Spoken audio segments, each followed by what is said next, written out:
Hoje estamos analisando um caso do meio do século XX. Então sente-se e relaxe enquanto vamos para o Canadá. Christina McCone, nascida em 7 de agosto de 1925 em Toronto, no Canadá, filha de Casimir e Maria McCone. Os Macon eram uma família trabalhadora de origem polonesa que morava em Mimico, Toronto, bairro que no início do século XX recebia muitos imigrantes. Como muitas famílias polonesas, os McCone mantinham tradições de fé, família e laços comunitários próximos, que lhes proporcionavam um senso de estabilidade em seu novo país. Christina cresceu durante a Grande Depressão, quando famílias de toda a cidade enfrentavam uma grande incerteza econômica. Em Mimico, os vizinhos frequentemente dependiam uns dos outros para apoio, e o dia a dia era marcado por orçamento cuidadoso e vida modesta. Quando Christina terminou a escola, conseguiu um emprego no Banco de Toronto, onde provou ser competente e eficiente. Não era alguém que buscava se destacar, mas sim uma jovem que parecia típica da época, consciente, centrada na família e trabalhadora. Seus pais, como muitos imigrantes da época, valorizavam estabilidade e uma vida respeitável diante da comunidade.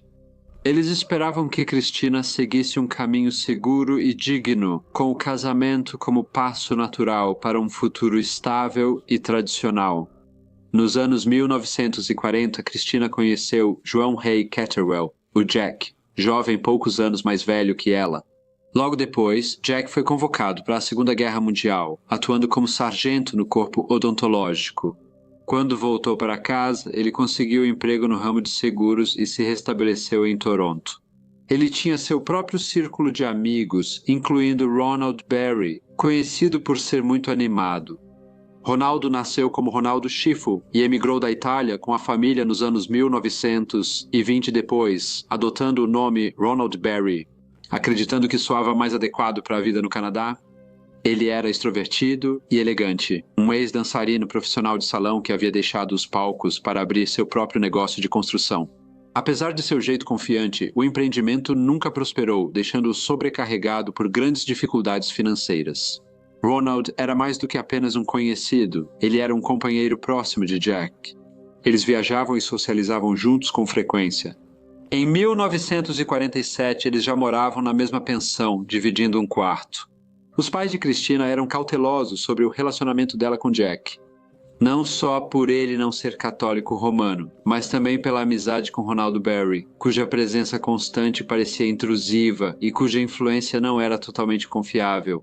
Eles se preocupavam com o temperamento de Jack, suas perspectivas de carreira incertas, e a tensão em casa aumentou com o namoro.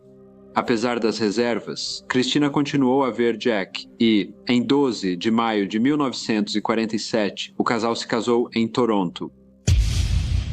Após o casamento, ficaram alguns dias em um apartamento na Avenida Tyndall. No dia 17 de maio, Ronaldo, Jack e Christina foram para a lua de mel em uma cabana isolada em Seven Falls, Ontário. Um refúgio isolado a cerca de 190 quilômetros de Toronto e 40 quilômetros ao norte de Orillia, a propriedade que pertencia a Ronaldo era acessível apenas de barco.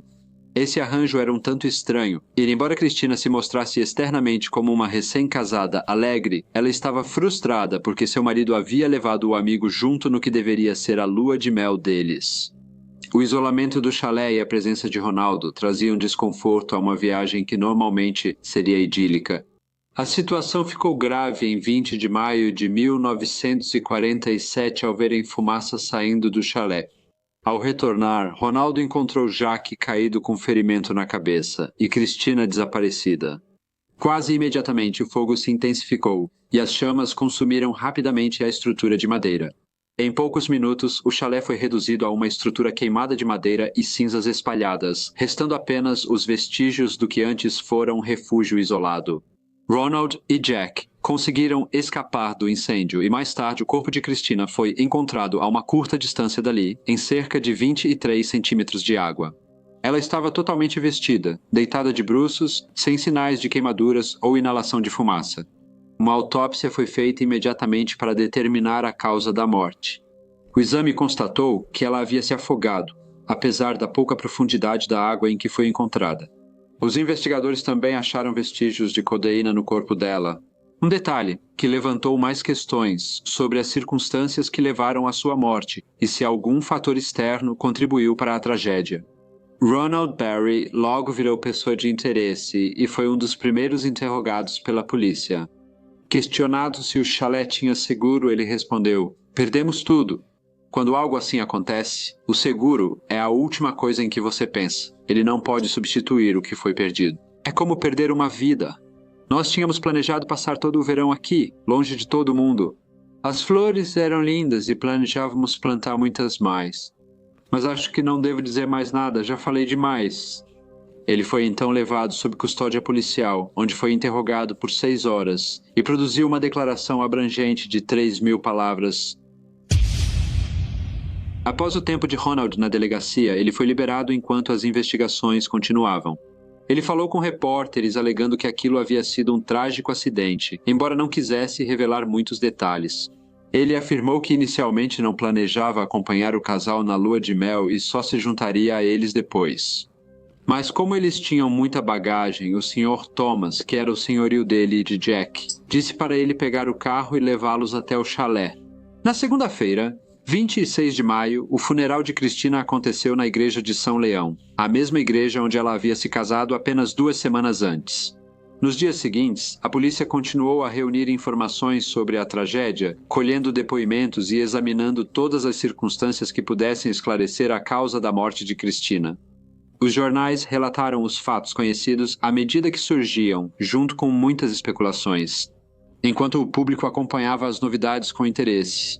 Boletins diários e manchetes mantinham a tragédia em evidência, e as discussões em cafés e locais de trabalho refletiam uma mistura de simpatia, curiosidade e suspeita. O caso continuava sendo um tema frequente de conversa, com cada atualização atraindo grande atenção não só na província de Ontário, mas em todo o Canadá. A nação acompanhava de perto, cativada pela imagem perturbadora da noiva de 8 dias, jovem, cuja vida terminou quase antes do casamento começar. Em 19 de junho, uma investigação formal foi convocada em Bracebridge.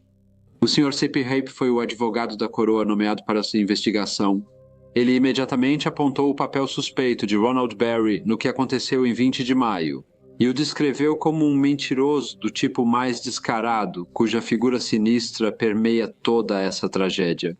Seu propósito e sua intenção são misteriosos. A investigação expôs transações financeiras suspeitas que quase levaram Ronald à falência.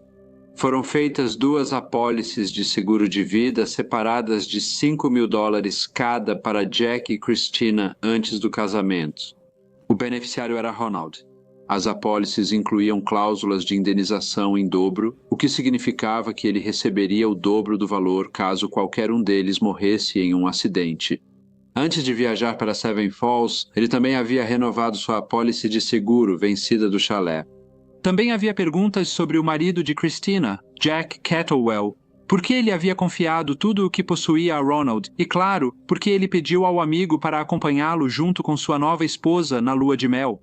Foi observado que Jack havia pegado um anel emprestado para pedir Christina em casamento e esse anel não foi recuperado.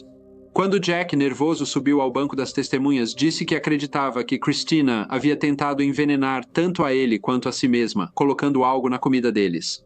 Ele explicou que ficou muito doente, mas quando Ronald o encontrou, deu-lhe um remédio para induzir o vômito, o que o ajudou a se recuperar. As respostas de Jack no inquérito não convenceram o Sr. Hope, que o lembrou disso. Em uma declaração que ele deu à polícia pouco depois do incêndio, ele disse aos oficiais que realmente tinha se envolvido em um relacionamento com Ronald Barry, embora agora ele afirmasse que isso não era verdade e que havia sido pressionado a fazer a declaração. Um ponto preocupante do caso foram cartas em que Christina expunha sua angústia emocional e sofrimento para Ronald. Essas cartas, lidas no inquérito, relatavam seu desejo de tirar a própria vida. Ficou claro que Christina demonstrava desespero e falta de esperança. Em uma carta semanas antes do casamento, ela dizia não suportar ver Jack com outra mulher. Outra mencionava sua intenção de envenenar a si mesma e a Jack. A última carta, escrita um dia antes de sua morte, foi enviada à Sra. Thomas, dona da pensão Mímico, onde Christina ficou brevemente com Jack. Christina pediu a Ronald que enviasse a carta. Ronnie está no barco lá fora em algum lugar. Quando ele voltar, tudo já terá acabado.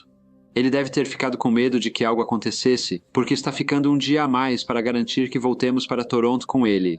Se essas cartas eram pedidos de ajuda ou preparativos para a autodestruição, nunca ficou claro, mas mostravam o retrato de uma jovem em conflito. Stephen Lett, ex-policial da Real Polícia Montada do Canadá e especialista em caligrafia, afirmou ter certeza de que as cartas foram escritas pela jovem noiva de 22 anos, a Sra. Edith Thomas, a proprietária da pensão onde Ronald e Jack moravam, também prestou depoimento. Ela contou ao inquérito que na noite do casamento, as irmãs de Christina foram à casa tentar convencê-la a não casar. Disseram que Christina contou querer se casar com Jack e que Ronald pediu que ela escolhesse. E se não quisesse casar com Jack, deveria partir com as irmãs. A Sra. Thomas disse que Ronaldo Barry lhe devia e não tentou pagar. O marido dela, Sr. Ricardo Thomas, também testemunhou. Ele descreveu Christina como uma noiva feliz e lembrou que ela lhe disse que não queria que Ronaldo Barry a acompanhasse, nem ao novo marido, na lua de mel. Ele disse que Christina contou que Ronaldo pegou $200 emprestados dela e que ela tentou recuperar parte desse valor antes do casamento, mas não conseguiu. O nome Ronaldo Barry dominava o inquérito e os jornais questionavam seu papel na tragédia. Ele era dono do chalé de lua de mel, recebeu as cartas de Christina e era o beneficiário das apólices de seguro que cobriam a morte de Christina e a propriedade destruída. No entanto, quando ele subiu ao banco das testemunhas, repetiu a declaração um tanto bizarra que já havia dado à polícia. Ele afirmou ter emprestado $12.500 para Christina antes do casamento. Ele disse que fez isso porque ela foi atacada por 4 ou 5 homens em um salão de dança em Toronto, que agora estavam chantageando. De acordo com ele, Christina lhe devolveu $13.000, o que incluía $500 de juros. Porém, quando o Sr. Hope perguntou sobre a renda de Ronaldo, nada fazia sentido.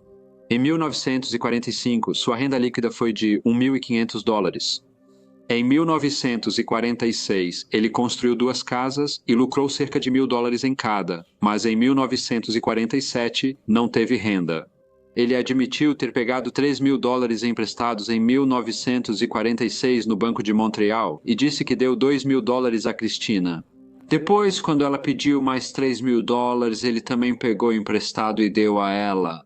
Ele contou que pegou dinheiro emprestado com parentes e amigos para ajudá-la. Ele afirmou ao inquérito não saber como Christina, funcionária de banco com salário modesto, obteve tanto dinheiro para pagá-lo.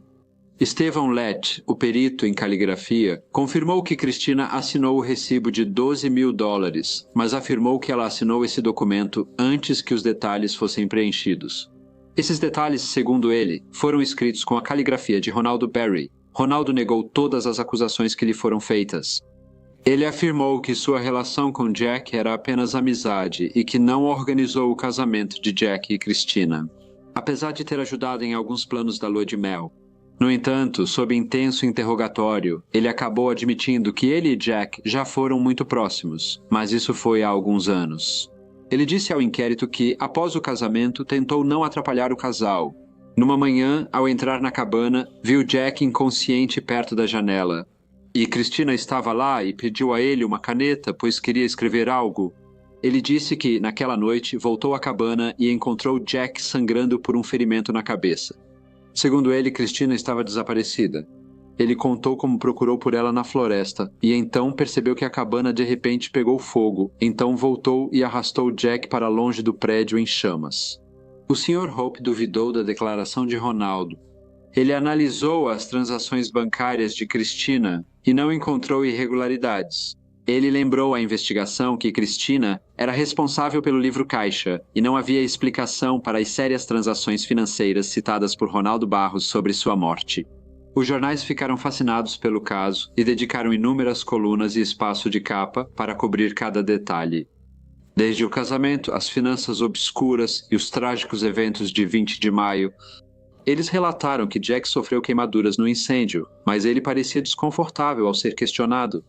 As declarações dele, segundo eles, eram inconsistentes, especialmente sob interrogatório. Eles questionaram se a ligação dele com Ronald Berry ia além de uma amizade comum, o que nos anos 1940 era considerado escandaloso. A especulação só aumentou a curiosidade do público e lançou ainda mais dúvidas sobre o papel de Jack na tragédia. O próprio incêndio agravou a incerteza.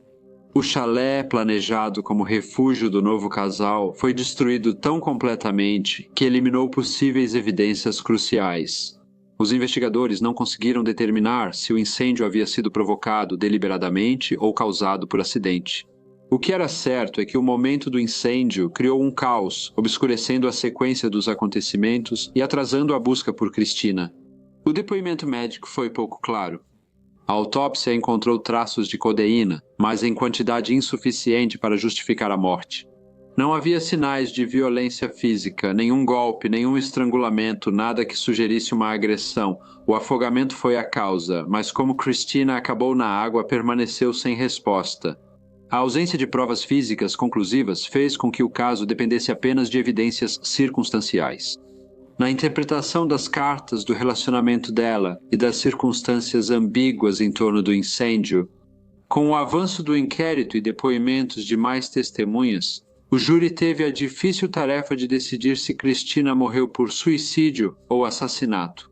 Todas as teorias tinham algum apoio nos depoimentos, mas deixavam lacunas preocupantes. A morte por suas próprias mãos parecia plausível pelas cartas, mas casar-se e tirar a própria vida apenas 8 dias depois complicava essa visão.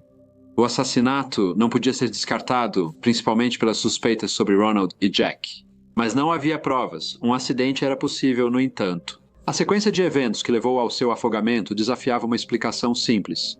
O Dr. Tennant descreveu sua impressão de Ronald Berry, chamando-o de mentiroso patológico. Ele disse que essas pessoas mentem tanto e de forma tão convincente que acabam acreditando nelas mesmas. Ronald Berry, segundo ele, era do tipo que gostava de enganar.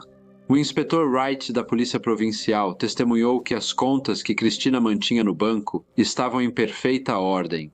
Um bombeiro de Ontário informou que exames no chalé de lua de mel não indicaram incêndio acidental, mas foi impossível determinar exatamente como começou. Em seu discurso ao júri, Sr. Hope descreveu Christina como uma jovem bonita e feliz que havia sido enganada. Ele disse que o marido dela, Jack Catterwell, tinha um caráter fraco e era dominado por Ronald Berry, a quem chamou de uma figura sinistra envolvida em engano, amor e sexualidade. Sr. Hope destacou o resultado da autópsia que apontou que Christina tinha codeína em seu organismo, observando que a quantidade encontrada poderia ter sido parte de uma dose maior. Sobre o dia 20 de maio, Sr. Hope afirmou que o depoimento sugeria que Christina pode ter feito uma refeição envenenada e que Ronald Berry foi achado com a última carta dela. Ele acrescentou que, embora Ronald tenha negado ter lido a carta, não foi possível provar se ele leu ou não.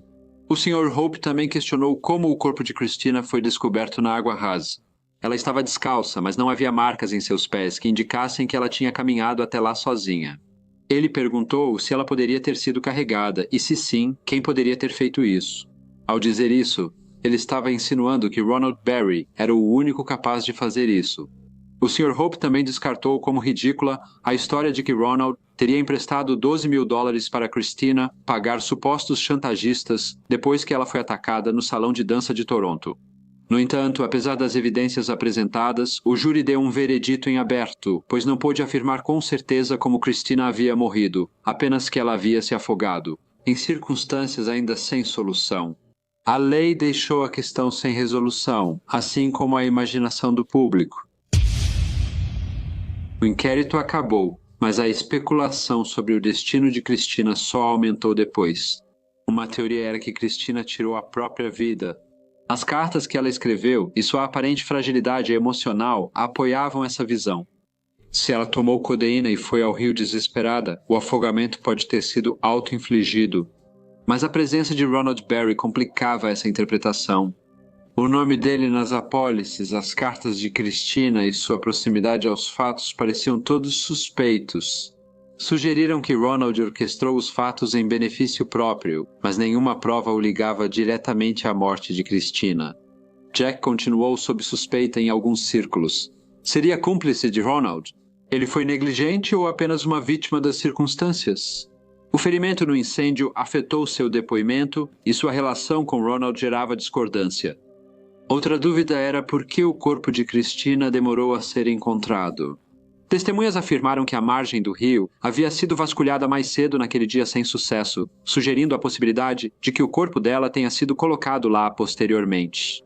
Com o inquérito concluído, nenhuma acusação foi feita e a morte de Christina permaneceu oficialmente sem solução. Para a família, restou um vazio doloroso. Dias antes, sua filha estava viva e cheia de promessas. Agora ela se foi. Sua história virou perguntas sem resposta e manchetes escandalosas. Nas décadas seguintes, o caso foi revisitado por jornalistas, escritores e entusiastas de crimes reais. É conhecida como a história da noiva de 8 dias, um lembrete de como a vida pode acabar rápido e a verdade pode seguir inacessível. Olá a todos e muito obrigado por ouvirem. Como de costume, por favor, deixem qualquer comentário ou sugestão que vocês tenham e espero ver todos vocês novamente no próximo Briefcase.